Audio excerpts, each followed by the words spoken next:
दोस्तों नमस्कार।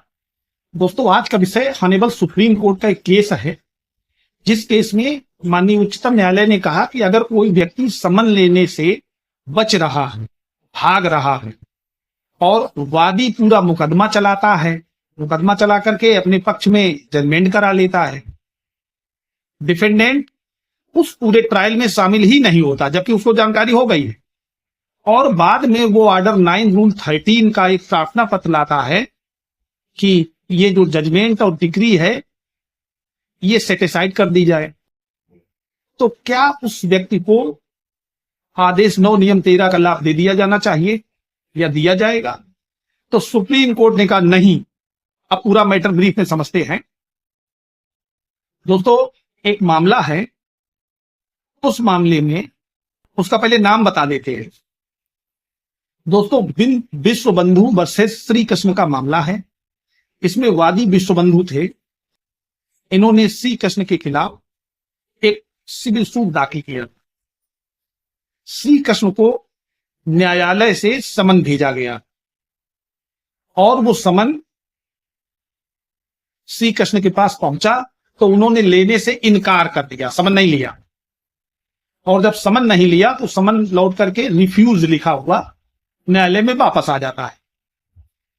इसके बाद उन्होंने कोई WS नहीं लगाया और मामले की एक पक्षी एक्स पार्टी प्रोसीड हो गया, माने एक पक्षी मामला अग्रसारित कर दिया गया।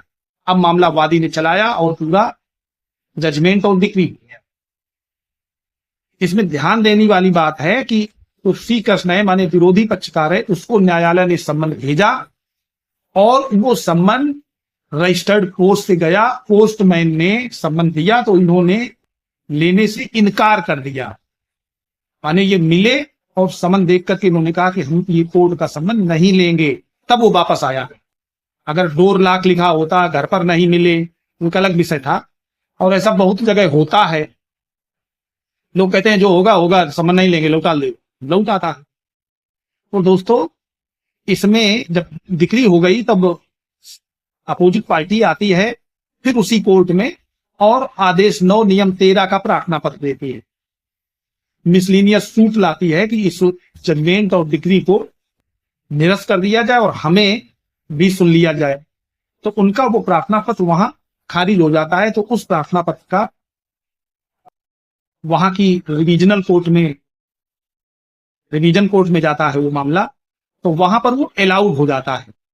माने वहां की हाई कोर्ट में जब अलाउड हो जाता है तब फिर मामला सुप्रीम कोर्ट पहुंचता है। तो सुप्रीम कोर्ट ने कहा कि आदेश 9 नियम 13 का लाभ तुम्हें तब दिया जा सकता था जब बिना किसी नोटिस के, माने आपको समन की तामीली ना हुई होती, आपको तो बुलाया गया, आप न्याय से भाग रहे थे और चूंकि आप भाग रहे थे इसलिए अब आपको मौका नहीं दिया जाएगा।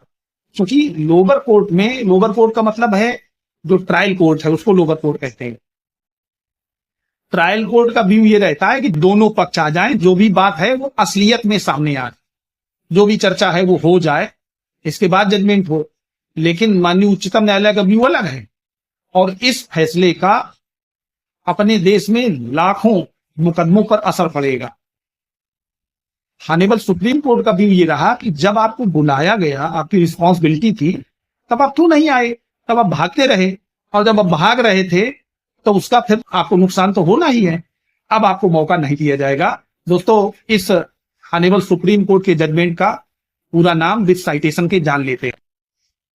दोस्तों विश्व बंधु versus Shri Krishna honourable supreme court का 2021 का जजमेंट है। आसानी से आपको गूगल पर खोजने में मिल जाएगा। अब दोस्तों एक महत्वपूर्ण बात और जान लेते हैं कि समन की तामीली होती कैसे। मैं प्रैक्टिकली बताता हूं आपको। सिविल कोर्ट में, सिविल केसेस में, क्रिमिनल केसेस में नहीं। क्रिमिनल केस में तो समन आपको पुलिस द्वारा तामील कराए जाते हैं और बिल्कुल लिखा पढ़ी में होते हैं। वहां आप नहीं कर सकते सूचना नहीं मिली, आपके सिग्नेचर होके आते हैं और कोई उप निरीक्षक पंक्ति का कोई भी अधिकारी आपको समन की तामीली कराता है।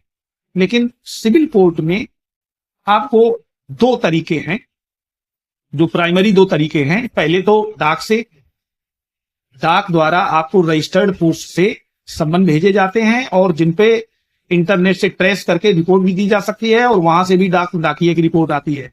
अब उसमें दो स्थितियां हैं, या तो आपको समन मिल जाएगा या आप उसको वापस कर देंगे। अगर आपके यहाँ भेजा गया समन 1 महीने तक लौट के वापस नहीं आता है कोर्ट में, तो ये माना जाएगा समन आपको प्राप्त हो गया हो, ये प्रिज्यूम करेगा कोर्ट। दूसरा, समन वापस आ जाता है, उसमें पोस्टमैन द्वारा लिख दिया गया है रिफ्यूज या डोर लॉक या बाहर गए हुए हैं या यहाँ रहते नहीं हैं, पता अधूरा है, गलत है, उसके आधार पर अगर लिखा हुआ है कि आपने मना कर दिया है तो ये माना जाएगा आप जानबूझ करके भाग रहे हैं, तो आप पर तामीली कर दी जाएगी। और यह है कि पता अधूरा है, वहां रहते नहीं है, मिले नहीं या दरवाजा बंद था, तो पुनः पैरवी करी जाती है, फिर समन भेजे जाते हैं। दूसरा वे है कि कोर्ट का एक चपरासी आपको बाई हैंड समन लेकर के जाता है। ये हर सिविल कोर्ट में जो भी जिला होता है, जिले में जितनी तहसीलें हैं, हर तहसील में 1 या 2 चपरासी, एक जूनियर डिवीजन सीनियर डिवीजन के लिए नियुक्त होते हैं और उनका काम है समनों की तामीली कराना। वो करते हैं, वो अपनी रिपोर्ट लगा के देते हैं, मैं वहां गया, आप मिले, आपने समन लिए, इनकार किया या ले लिए, या जो स्थिति है वो लिख करके दी जाती है। तो अगर ने पढ़ करके आपने लेने से इनकार कर दिया तो तामीली हो जाएगी, माने आपको सूचना मिल गई, आप फिर भी नहीं आ रहे। अब इसके बाद एक और स्टेज होती है, आप फिर भी नहीं आ रहे हैं या मिल नहीं रहे हैं या समन लेने से, न्यायालय का प्रोसेस लेने से बच रहे, तो स्पेशल मैसेंजर का प्रोसेस है और वो जनरल काजेज एक्ट में, माने एक नियमावली बनाई गई है कि सिविल कोर्ट की प्रक्रिया कैसे चलेगी। उसमें जो चीजें सीपीसी में नहीं दी हैं वो दी गई है, तो उनमें स्पेशल मैसेंजर का प्रोविजन है। तो स्पेशल मैसेंजर कोर्ट का ही एक बाबू हो सकता है, वो स्पेशली आपका सम्मन लेकर के न्यायालय से आपके घर जाएगा और आपको तामील करा के लौट आएगा। और तामील कराते समय 2 गवाह जरूर लिए जाते हैं। डाक के अलावा जब कोर्ट का कोई कर्मचारी जाएगा तो 2 गवाहों के सिग्नेचर करा लेता है। आप जिस स्टेज में होंगे, आप ले रहे हैं, नहीं ले रहे हैं, लौटाल रहे हैं, तो 2 गवाह, माने उनकी अगर कोई दिक्कत होती है तो उनसे पूछ लिया जाता है, वो बता देते हैं कि हाँ ऐसा हुआ। इसके अलावा एक और प्रोसेस है, ये मैं कॉमन प्रोसेस बता रहा हूं और बहुत टिपिकल में जाएंगे तो आपको वकालत तो करनी नहीं है, जो हैबिट में है, प्रैक्टिकल में है, मैं वो बता रहा हूं। एक अंतिम प्रोसेस है कि आप उस व्यक्ति के विरुद्ध न्यायालय का जो समन भेजने का तरीका है, समन है, उसके इस्ताहार जारी करा सकते हैं अखबार में, उसको प्रकाशन बोलते हैं। उसके लिए एक प्रार्थना पत्र दीजिए कि ऐसा व्यक्ति समन की तामीली से बच रहा है, इसलिए समन को इसके इस्ताहार जारी कर दिए जाए, प्रकाशन कर दिया जाए अखबार में, ताकि जनरल पब्लिक इसको पढ़ सके, सभी लोगों को मालूम हो जाए, उसको भी मालूम हो जाए। दोस्तों, हर जिले में न्यायालय अलग अलग अखबारों को मान्यता देती है और उन अखबारों में प्रकाशन कर दिया जाता है। और जैसे ही प्रकाशन हो जाता है, फिर उसके बाद आप आए या ना आए, आपके खिलाफ प्रोसीडिंग चालू हो जाती है। और ऑर्डर 9 रूल 13 का एप्लीकेशन तभी आपका वैलिड होगा जब आपने जानबूझ करके तामीली से आप बचे नहीं होंगे, आपको कोई नोटिस नहीं भेजा गया होगा, कोई ऐसी स्थिति आएगी जिसमें आपको कोई सूचना ही नहीं गई, तामीली कर ली गई और कोई ऑर्डर हो गया एक्स पार्टी, तो ऐसा एक्स पार्टी ऑर्डर कभी भी समाप्त किया जा सकता है। लेकिन अगर आपको जानकारी दे दी गई है, आप जानबूझ करके बच रहे हैं, कोर्ट को धोखा देना चाहते हैं, तो आपके खिलाफ जो ऑर्डर है उसको आप कभी खत्म नहीं करा पाएंगे, वही फाइनल ऑर्डर हो जाए।